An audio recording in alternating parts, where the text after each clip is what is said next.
सहनाववतु सहनो भुनक्तु सह वीर्यं करवावहै तेजस्विनावधीतमस्तु मा विद्विषावहै। ओम शांति शांति शांति।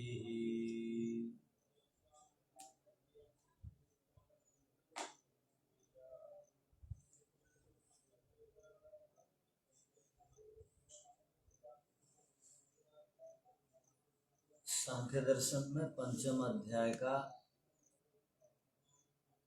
94 और 95 सूत्र पर विचार कर रहे हैं।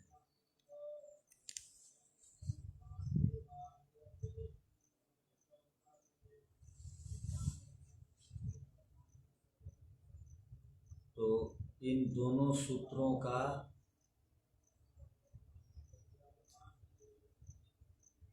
अर्थ पर हम लोगों ने विचार किया है।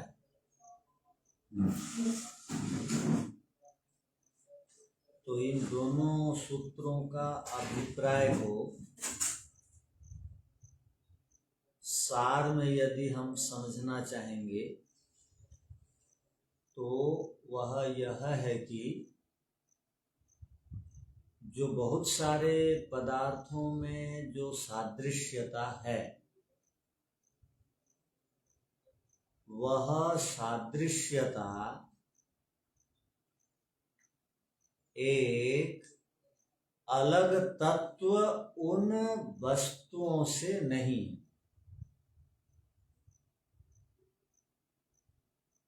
किसी भी वस्तु में हम यदि सादृश्यता देखते हैं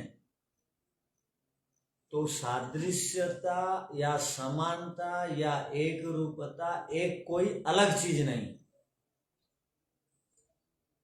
तो इन दो सूत्रों को बनाने के पीछे यहाँ प्रयोजन क्या है? प्रयोजन यह है कि व्यक्ति शरीर को और आकृति को और रूप को शरीर से अलग ना मान ले।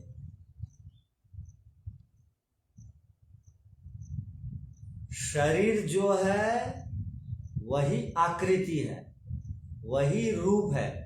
शरीर अर्थात रूप, शरीर अर्थात आकृति, शरीर अर्थात उसके शरीर के गुण, रूप रंग आदि। रूप रंग आदि शरीर के गुण हैं, वो शरीर से उनको अलग ना मान ले। शरीर से आत्मा अलग है, इसको मना नहीं कर रहा है, किंतु शरीर में जो आकृति है, रूप है, रंग है, शरीर की जो आदत है, स्वभाव है, धर्म है, वो शरीर से अलग नहीं है। शरीर माने आकृति, शरीर माने रूप, शरीर माने क्या? शरीर माने जो समाप्त होता है।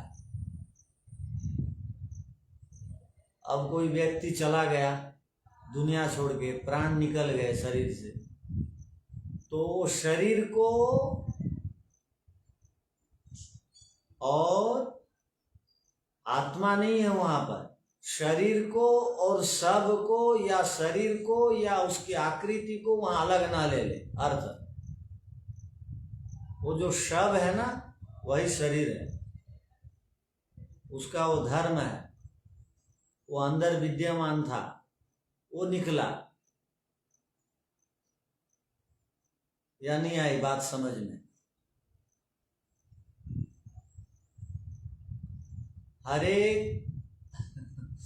हरेक कार्य पदार्थ जिसको कि हम विशेष कहते हैं, हरेक कार्य पदार्थ विशेष पदार्थों में उनकी अपनी जो निज शक्ति है, वही निज शक्ति ही उनकी विशेषता है, और वो विशेषता आंखों से दिखाई देती है, उपलब्ध होती है।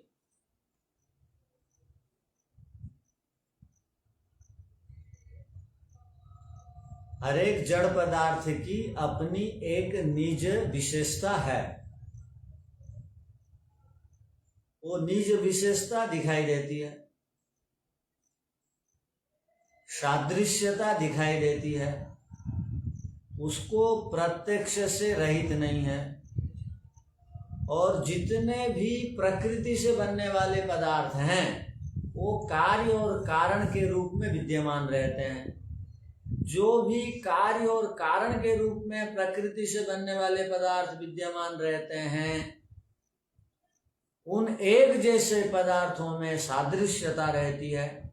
वो जो सादृश्यता है वो कोई अलग पदार्थ नहीं है, वो उस पदार्थ के अंदर विद्यमान उनकी अपनी विशेषता या निज शक्ति है। अब बात पकड़ में आई? न तो व्यवहार की सिद्धि नहीं होगी। यदि हम बोलने लग जाएं, हे मनुष्य, अब मनुष्य की आकृति आ गई बोलेंगे, इसका मतलब है मनुष्य का शरीर अलग मानते हैं, मनुष्य की आकृति अलग मानते हैं। अब मनुष्य का रूप आ गया बोलेंगे तो व्यवहार सिद्ध होगा। रूप जो है वही शरीर है। अब ये जो है रूप को अलग मानने लगा और शरीर को अलग मानने लगा। तो योग और सांख्य में जो भी विशेष पदार्थ हैं, विशेष पदार्थ माने कार्य कारण पदार्थ, प्रकृति से बनने वाले पदार्थ, वो विशेष पदार्थ है। जो भी विशेष पदार्थ होता है वह अंतिम पदार्थ कहलाता है, उससे कोई नया पदार्थ नहीं बनता है।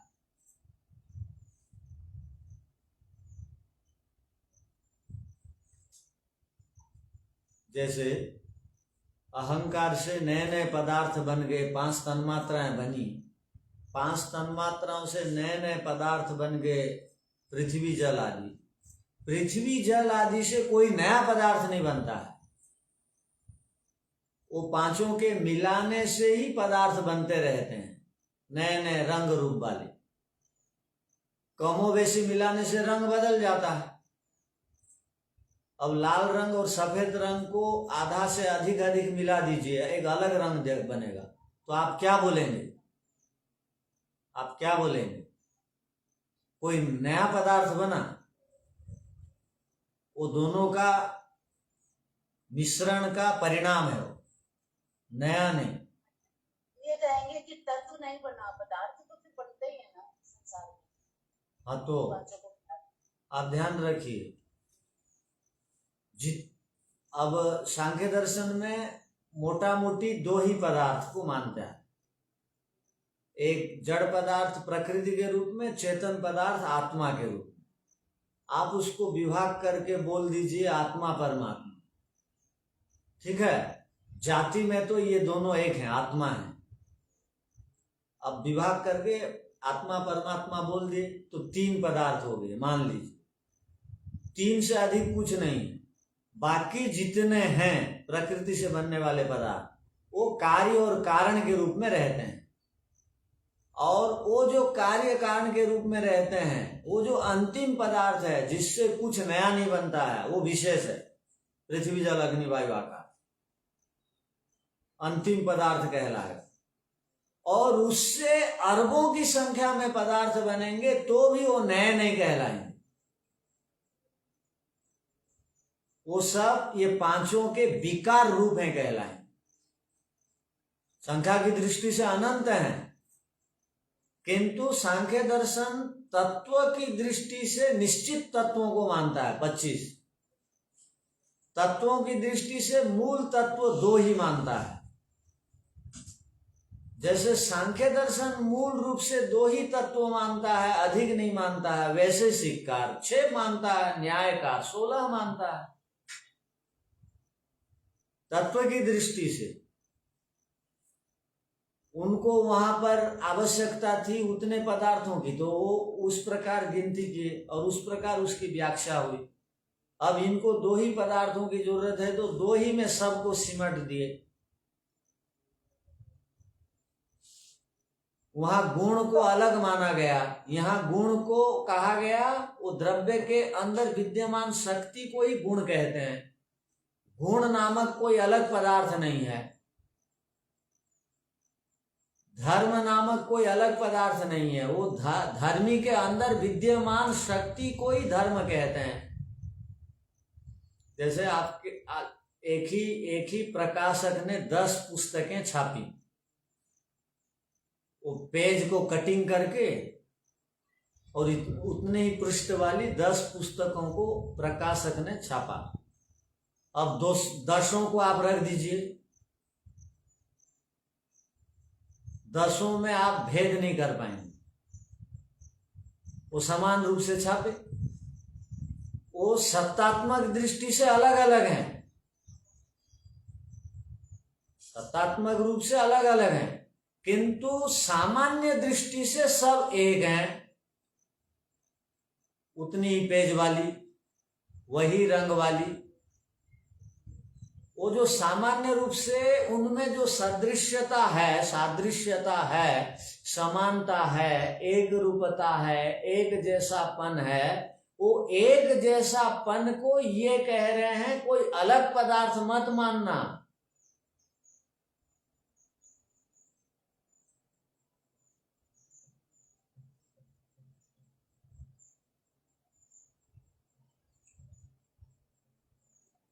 नहीं समझते हैं क्या?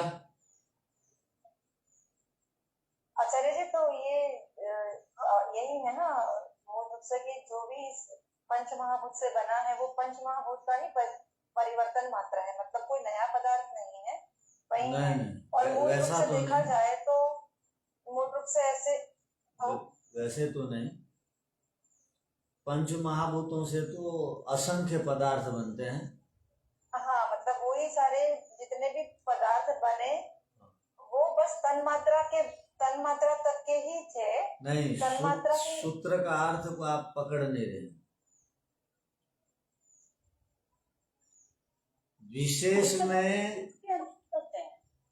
विशेष में जो सादृश्यता है, एक रूपता है, वो सादृश्यता, समानता, एक रूपता विशेष से हट करके कोई पदार्थ नहीं है, वो विशेष की अपनी शक्ति है।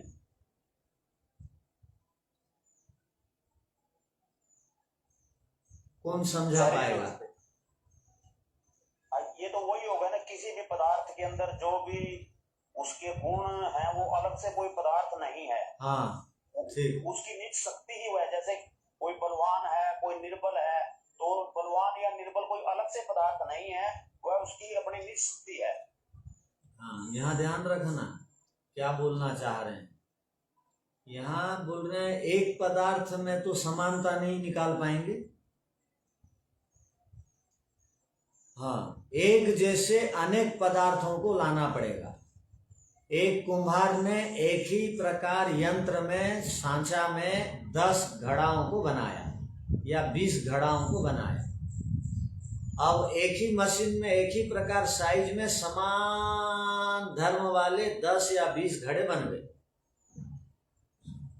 वो जो 10 और 20 घड़े बने, वो 10 भी 20 घड़े संख्या की दृष्टि से, सत्ता की दृष्टि से अलग अलग हैं, किंतु समानता की दृष्टि से सब में एक रूपता है। अब कोई बोलेगा इनमें जो समानता है ना जी, वो एक अलग पदार्थ है जी। ऐसा कोई अलग पदार्थ नहीं। नहीं आचार्य, जैसे घड़ा छोटा बड़ा भी हो सकता है। तो ध्यान रखिए क्या कहा गया, सब समान आकार, प्रकार, गुण वालों को आप रखेंगे। इसलिए तो मैंने कहा एक छांचा, एक मशीन में एक साइज में घड़े बने, एक साइज वाले 20 घड़ों को रख दीजिए या 2 घड़ों को रख दीजिए। उन 2 घड़ों में आप देखेंगे समानता।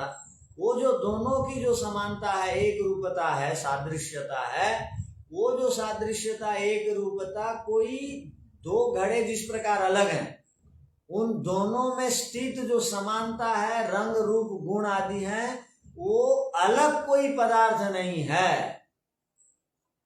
वो उसी पदार्थ की अपनी शक्ति है, उसी पदार्थ की अपनी विशेषता है जो आंखों से प्रत्यक्ष दिखाई देती है। जी आचार्य जी, ये तो ठीक है, उसकी मतलब ये तो समानता वाले पदार्थों में हो गया कि उनकी जो निज शक्ति है, जो सादृश्यता है, वो अलग से कोई पदार्थ नहीं है। हाँ। लेकिन अगर जो पदार्थ हैं वो अलग अलग तरह के भी हों, अलग अलग होंगे, हाँ अलग अलग होंगे, तो आप सादृश्यता कब लाएंगे? अलग अलग होंगे तो उनकी भी अगर कोई निज शक्ति है तो वो कोई पदार्थ तो नहीं माना जाएगा ना सर? नहीं माना जाएगा, किंतु सादृश्यता की यहाँ पर बात चल रही है। दो पदार्थों में समानता आने पर ही आप उसमें निर्णय लेकर के बोलेंगे ये दोनों में जो समानता है वो कोई अलग अपने आप में द्रव्य पदार्थ नहीं है, वो उस पदार्थ की अपनी निज शक्ति, जी आचार्य, जो कि आंख द्रव्य के अंदर ही गुण रहते हैं, ऐसे ही ना आचार्य? पर आचार्य जी यहाँ सादृश्यता या तुलना की बात कर रहे हैं, वो दोनों सादृश्यता एक वो है, वो अलग पदार्थ। हाँ शब्द सादृश्य है उसकी बात है। हाँ,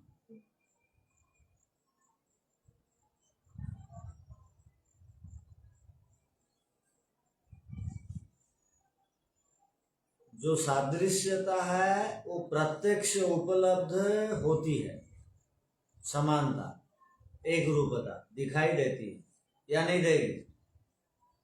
वो दिखाई देती है बोल के कोई यदि ये करे, वो पदार्थ कोई अलग छिपा दे तो वो सादृश्यता और नहीं दिखाई देगी, प्रत्यक्ष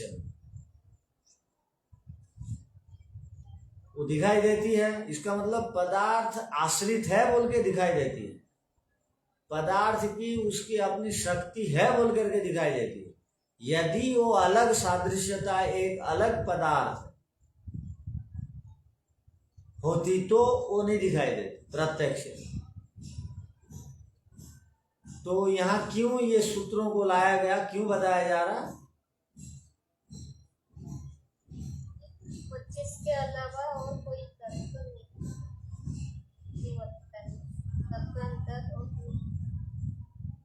क्यों बताया गया?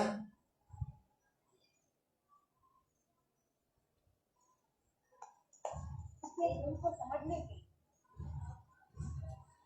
क्योंकि जो विशेष के बारे में बता रहे हैं, विशेष से कोई वो किसी का कारण नहीं है। विशेष के पंचमहाभूत और तन मात्राओं के विषय में नहीं,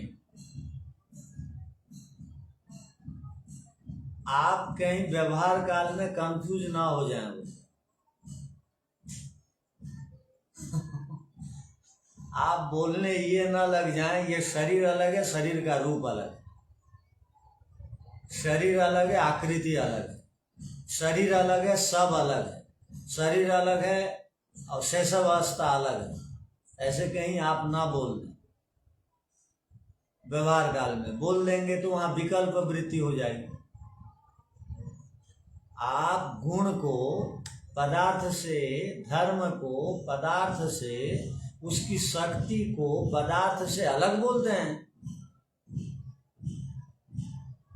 कहीं आप गुण और शक्ति और धर्म को पदार्थ से अलग ना कर दें बोल करके यहाँ स्पष्टीकरण दिया गया।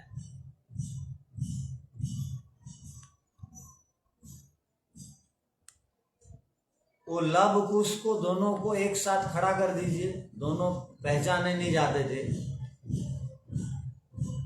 अब उनके रूप को आप उनके शरीर से अलग कर देंगे तो बात बनेगी। रूप का अर्थ ही शरीर, आकृति का अर्थ ही शरीर।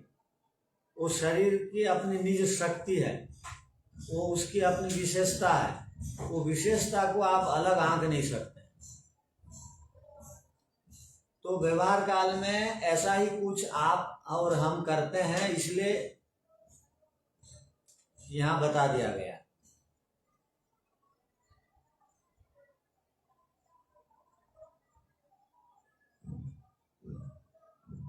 इसमें तो आचार्य जैसे शरीर हैं सभी के अलग अलग होते हैं, सभी में मतलब देखने में तो समानता नहीं होती ना जी, लेकिन रूप रंग सभी का जो अलग अलग होते हुए भी वो अलग से तो उसको नहीं पढ़ा जाएगा। अलग नहीं होती हैं, ठीक है, ये ईश्वर की माने वैशिष्ट है, विशेषता है कि अलग करने से लोग भ्रम में पड़ते, संशय में पड़ते, किसी को कौन क्या मेरा कह देता, इसलिए वो अलग रखे हैं, ठीक है। सबकी आवाज भी नहीं मिलती है, सबका चेहरा का रूप भी नहीं मिलता, किसी किसी का मिल जाता है तो भी संशय होता है, किंतु कुछ ना कुछ वहां पर भेद रहता है, हम उसको ध्यान से नहीं देख पाते, वो बात यहाँ नहीं बताई गई। तथापि कुछ बिल्कुल समान दिखते हैं, तो समान दिखने पर वो समानता को आप अलग पदार्थ यदि मानेंगे तो सांख्य दर्शनकार उससे सहमत नहीं है। वो बोल रहे हैं समानता कोई अलग पदार्थ नहीं है। जी आचार्य, धन्यवाद। हाँ।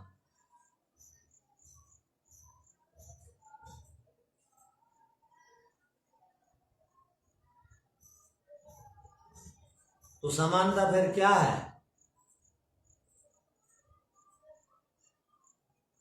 समानता उस पदार्थ की जो शक्ति है। हाँ, उस पदार्थ की एक आदत है, शक्ति है, स्वरूप है, स्वभाव है। स्वरूप की अभिव्यक्ति है।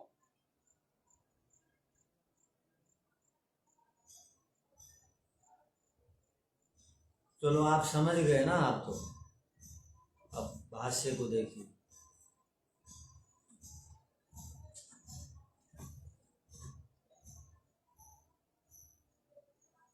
सादृश्यम तत्वांतरम न प्रत्यक्ष उपलब्धे विशेषेषु कार्येषु पृथ्व्यादिषु पार्थिवादिषु।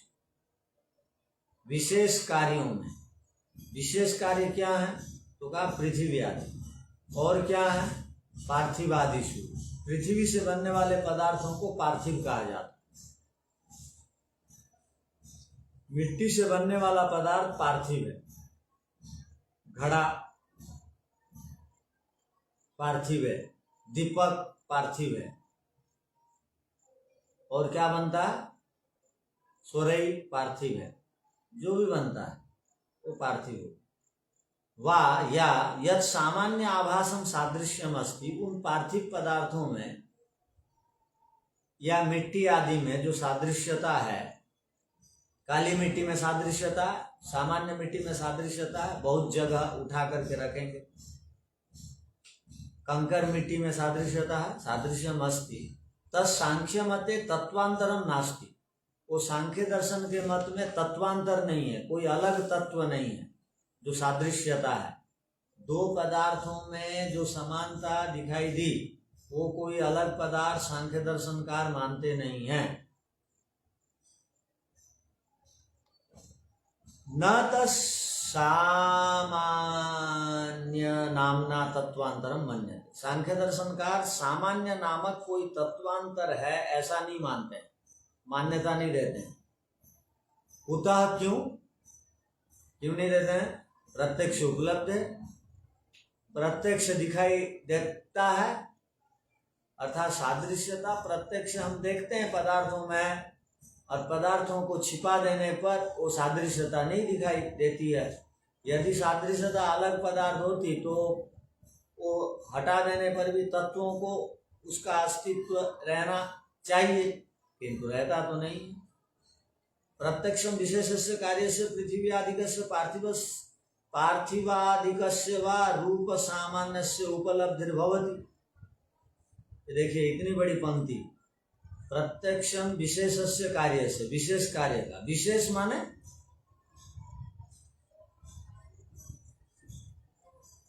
पंचमहाभूत से बने पदार्थ।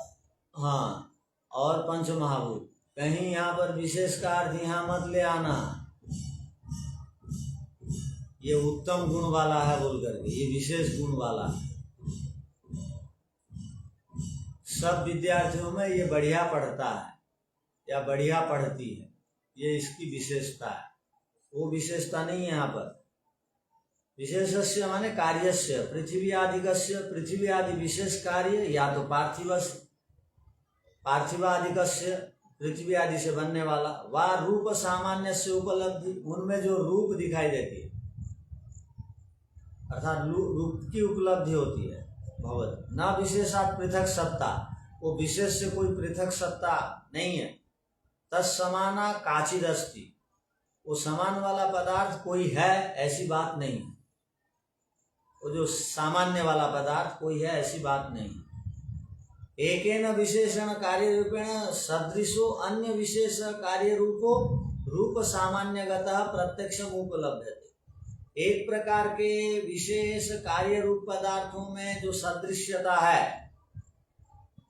अन्य विशेष कार्य रूप सामान्यगत वो उपलब्ध होता है प्रत्यक्ष रूप से। अर्थात एक जैसे अनेक सादृश्य कार्य पदार्थ विशेष पदार्थों को जब हम रख देते हैं तो वहाँ जो एक सामान्य रूप से एक रूपता दिखाई देती है और एक रूपता प्रत्यक्ष उपलब्ध होती है वो पदार्थों के अंदर। इसलिए बार बार कहा विशेषेषु कार्येषु पदार्थेषु तत्वांतरे नास्ति, न विशेषात कार्य रूपात भिन्न पदार्थ। वो विशेष कार्य रूप पदार्थ से भिन्न पदार्थ नहीं है। कौन है? समानता, सामान्य। यथा स्थूलत्व कठोरत्व जड़त्व रूपादिमान, कोई भी विशेष कार्य को ले लीजिए, पृथ्वी से बनने वाला वो कठोर होगा, घड़ा कठोर होगा और जड़ स्वभाव वाला होगा और उसके रूप आदि गुण होंगे, वो हर एक पदार्थ में दिखाई देंगे। पुस्तक में ले लीजिए, पुस्तक में कठोरत्व है या नहीं है? पुस्तक को जब बाइंडिंग कर देते हैं, देखना सब पृष्ठ मिले रहते हैं, बांध देते हैं, सुई में सिल देते हैं, तो अंतिम वाला भाग में वो पृष्ठों को अलटने से जो कोमलता रहती है नहीं रहती, तो सब में ये गुण दिखाई देंगे। तथैव द्वितीय अभी विशेष पदार्थ, द्वितीय विशेष पदार्थ में भी यही गुण दिखाई देंगे, कठोरत्व और जड़त्व और रूपादिमान दिखाई देंगे। अथवा विशेषेषु कार्येषु पृथ्वी आदिषु पार्थिवादिषु च यत् सामान्य आभासम रूप सामान्यम सादृश्यम अस्ति, वो जो विशेष कार्यों में जो रूप सामान्यता की सादृश्यता है वह क्या है? तो कहा निज शक्ति अभिव्यक्ति ही। तस्य तस्य विशेषस्य कार्यस्य पृथिव्यादे पार्थिवादिकस्य च निज शक्ति अभिव्यक्तिरेव। सामान्य संस्कृत समझ में आ जाती है ना इतने दिन पढ़ने के बाद, और जो व्यास भाष्य को समझ लेता है और सांख्य दर्शन तो उससे बहुत सरल है भाषा की दृष्टि से। तो निज शक्ति की अभिव्यक्ति है, साही तत्स्वरूपेषु सदृश भावेन वर्तते। वो स्वरूप के रूप में सब पदार्थों में, शक्ति के रूप में सब पदार्थों में उपलब्ध वो शक्ति रहती है। वैशिष्ट्या तद उपलब्ध विशिष्टम विशिष्टम कार्यम प्रति तस्य अभिव्यक्ति। सब पृथक पृथक कार्य पदार्थों में ये समान रूपक विशेषता अलग अलग अभिव्यक्त होती है। इस हेतु विशेष से विशेषस्य कार्यस्य निज शक्ति अभिव्यक्तिरेव सादृश्यम न तत्वांतरम। इसलिए प्रत्येक पदार्थ में विद्यमान सादृश्यता, जो दो चार पदार्थ समान बनने वाले पदार्थों में जो सादृश्यता है वो तत्वांतर नहीं है, अलग कोई पदार्थ नहीं है, उसी पदार्थ की अपनी शक्ति है।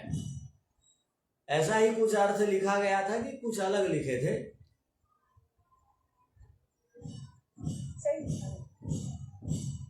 जी वही दिखाया था आचार्य जी। पढ़ के आए हैं ना? जी पढ़ के आए हैं बोल के पकड़ लिए, न तो इसी को समझने के लिए लगेगा 5 घंटा लगातार कक्षा। तो कितना व्यायाम करना पड़ता है। तो आप लोग को समझाने के लिए। तो अब आगे देखिए। तो पीछे की बात को जो समझ ले हैं, अब आगे की बात उनके लिए सरल हो गई। एक जैसे पदार्थों में जो समानता है वह समानता उस पदार्थ से अलग नहीं है। ये बात ठीक है। जी आचार्य जी। एक जैसे पदार्थों में जो समानता है वो जो समानता है उस पदार्थ से अलग नहीं है। इसको आप मान रहे हैं? जी। बस मान लिए इसको। अब मान लिए तो दूसरी बात आपको मानना पड़ेगा। वो मान क्या है देखिए, सामान्य विचारों अर्थात सामान्य से संबंधित विचारों को अब पूरा कर लिया गया। गतः माने वो बात अब चली गई, पूरी हो गई। गतः पुरानी हो गई। सामान्य से संबंधित जो विचार हम कर रहे थे, समानता, एक रूपता, सादृश्यता, वो बात अब खत्म हो गई। हो गई ना? हाँ हो गई। तो अब क्या बोल रहे हैं? अथ अब नए विषय को आरंभ करने को भी अथ शब्द का प्रयोग किया जाता है।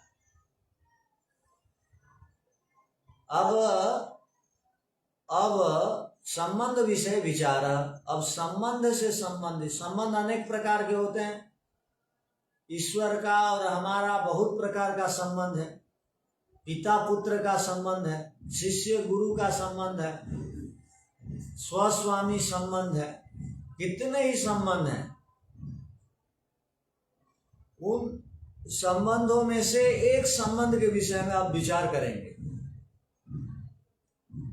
षष्ठी विभक्ति को कारक कहा जाता है, नहीं कहा जाता है। संबंध को कारक में नहीं लिया गया है।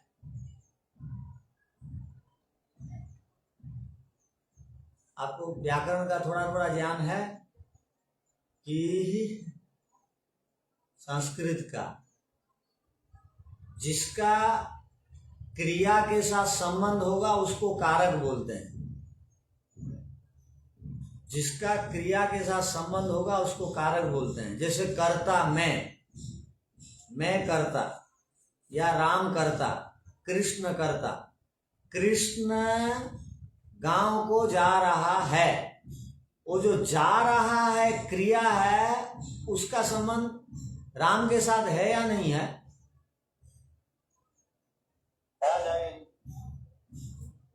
तो जिन कारकों का क्रिया के साथ सीधा संबंध होगा, जिन विभक्तियों का, उसको तो कारक बोलेंगे। और जिनका संबंध नहीं होगा उसको संबंध कारक बोल देंगे। उसको कारक में नहीं माना जाएगा। वो संबंध विभक्ति, षष्ठी विभक्ति। जैसे राम का बेटा जा रहा है, अब राम के साथ जा रहा है का संबंध हो रहा है? नहीं। किसके साथ हो रहा है? बेटे के साथ। हाँ, बेटा जा रहा है। तो बेटा जा रहा है तो प्रथमा विभक्ति हो गई, पुत्रः गच्छति। रामस्य पुत्रः गच्छति। राम का संबंध नहीं हुआ क्रिया के साथ साक्षात, इसलिए संबंध को कारक नहीं माना गया। इसलिए कारक कितने हैं हम बोलते हैं? दो प्रकार के हुए ना वैसे, दो प्रकार के हुए ना वैसे फिर तो। कारक, कर्ता कारक, कर्म कारक, करण कारक, संप्रदान कारक, अपादान कारक, अधिकरण कारक। करण से शब्द होता है ना। तो आप देख रहे हैं कि नहीं? अपने स्थिति को परखिए, कहाँ पर हैं आप। तो अभी बहुत सीखना है। तो बहुत सीखने के लिए ठीक से वो बालक बन जाए।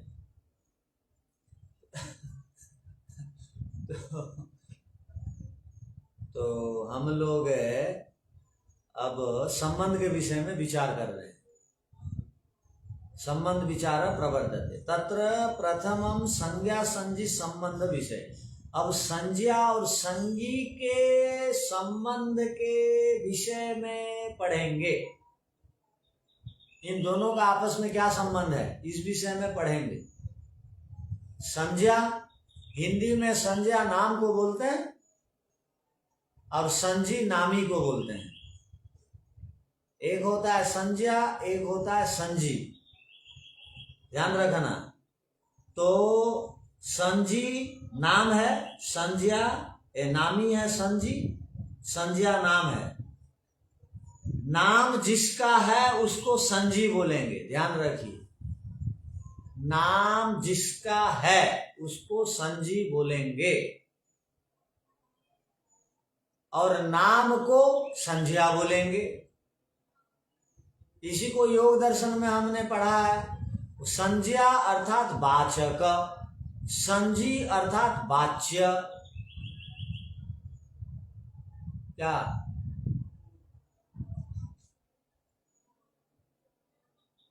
अब तीन आपके पास पर्यायवाची शब्द आ गए ना।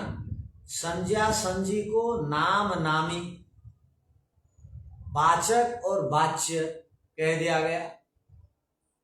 वाचक और वाच्य। अब आप वाचक और वाच्य का संबंध उपासना के काल में बना पाते हैं? नहीं बना पाते हैं तो आपकी उपासना नहीं होगी। वाच्य और वाचक का संबंध को बनाना पड़ता है उपासना काल में। वाचक ओम है, ईश्वर का नाम ओम है, वो संज्ञा है। और वाच्य संजी, संजी क्या होगा? परमेश्वर। परमेश्वर हो गए संजी, ठीक है। ईश्वर हो गए संजी। ईश्वर अर्थात क्या? ईश्वर अर्थात क्या? ईश्वर अर्थात क्या?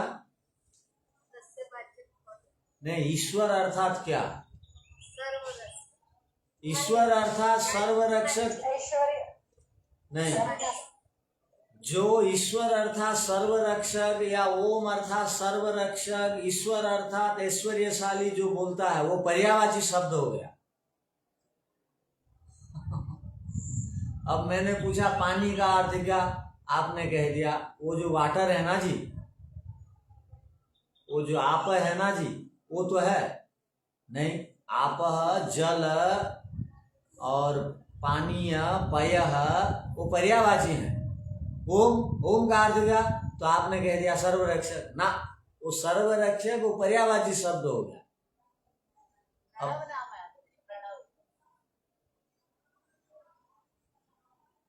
अब भावना का अर्थ क्या? वो जो माता जी बोल रही भावना, भावना का अर्थ क्या? अच्छा, ओम का अर्थ प्रणव है? कभी नहीं। ओम का पर्यायवाची शब्द प्रणव है। आपको यदि हम बोलेंगे ओम का एक पर्यायवाची शब्द बोलिए, तो जैसे हम आपको बोलते हैं कि हवा का पर्यायवाची शब्द बोलिए, तो आप क्या बोलेंगे?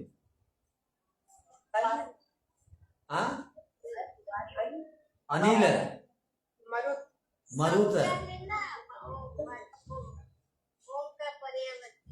हाँ,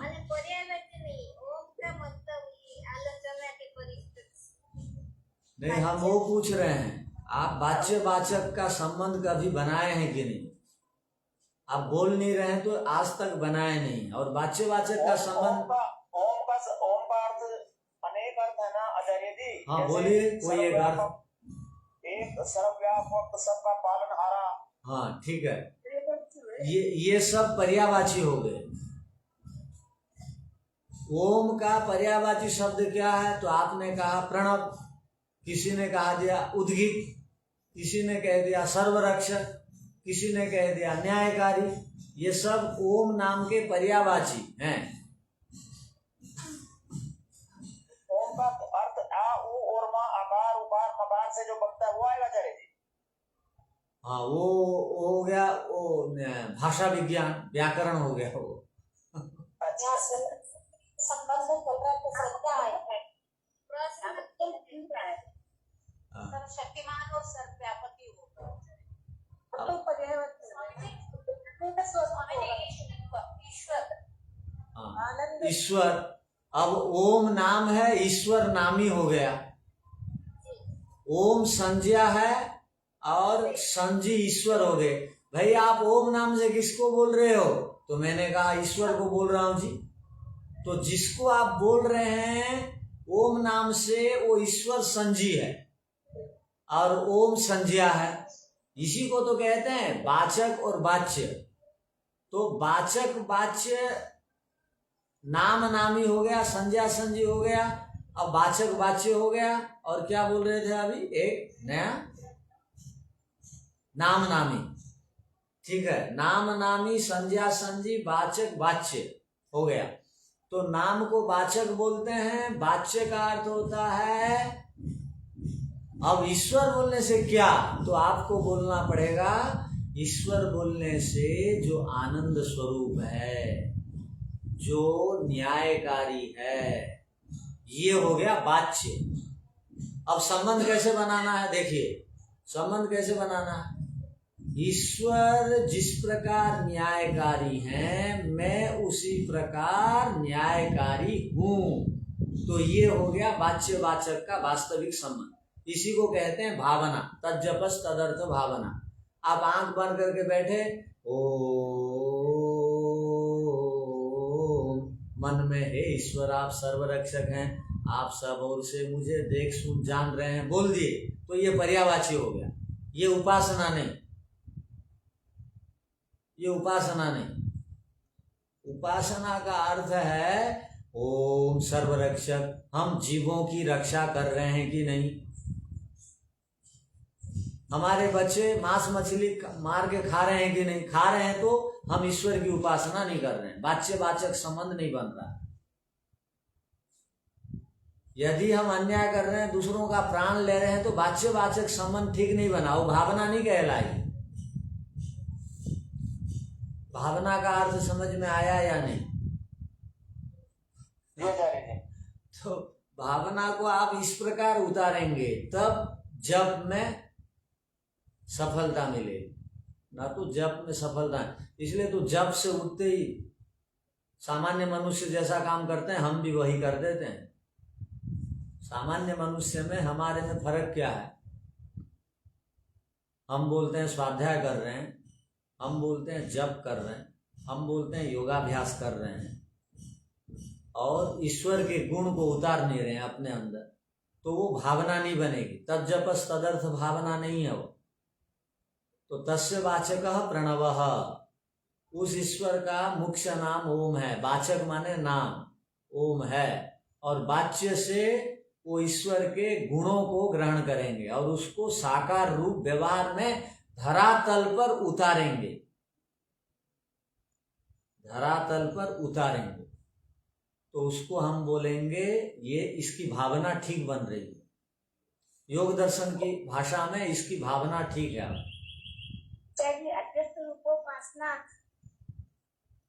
ये है ना, उपासना वाला है ये जो भाषा नाम ही हुई है, ये ऐसा ठीक है। तो मोटी बात तो समझ में आ गई ना। अब इसका विस्तार तो बहुत है। तो भावना का अर्थ क्या होता है और सरलता से समझ सकते हैं। जैसे हम ईश्वर को बोले, हे ईश्वर आप प्राणों के प्राण हैं, आपने कह दिया प्राणों के प्राण। अब प्राणों के प्राण तो आपने भू शब्द से कह दिया। अब जब हमारा कोई नाक या मुंह को दबा देता है तो हम कैसे विचलित व्याकुल हो जाते हैं, ना नहीं होते हैं? हो जाते हैं। बचाओ बचाओ बोलते हैं, जो बोलोगे वो आपकी बात मानेंगे बोलते हैं। हमारा कोई प्राण ले जा रहा होता है। जैसे प्राण के बिना हम व्याकुल, विचलित और म्रियमाण स्थिति को प्राप्त होते हैं, वैसे आज तक ईश्वर के अभाव में आपकी मृत्यु जैसी स्थिति आई क्या? तो आपकी भावना ठीक नहीं बन रही। ये प्राण को बनाने वाला ईश्वर है। ये जो प्राण को नहीं लेने से हम मर रहे हैं बोलते हैं, मर जाएंगे बोलते हैं, उस प्राण को बनाने वाला प्राणों के प्राण स्वरूप को छोड़ करके हम कैसे बचे हुए हैं? जब ये भावना आएगी तो वो तज्जपस तदर्थ भावना कहलाएगी। उसके बिना भी हमारा काम चल रहा है, इसका मतलब गड़बड़ है। इसका मतलब गड़बड़ है।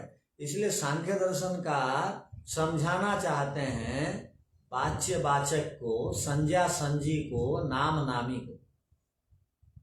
नाम और नामी कोई अलग पदार्थ नहीं है, दोनों का जो जब संबंध बनता है वो संबंध जो है वो संज्ञा संजी से हट करके कोई अलग पदार्थ नहीं है।